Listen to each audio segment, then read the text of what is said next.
You ask Tiger to solve. This deals with linear equations with one unknown. The final result is v equals -9. Let's solve it step by step.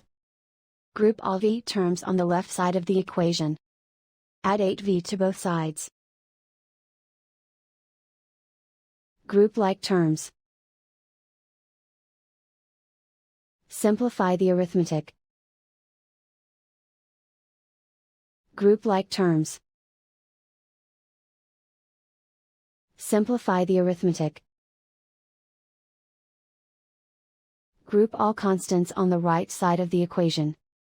Add 40 to both sides. Simplify the arithmetic.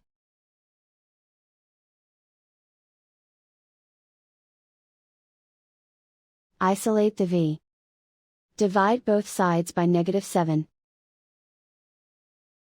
Cancel out the negatives. Simplify the fraction.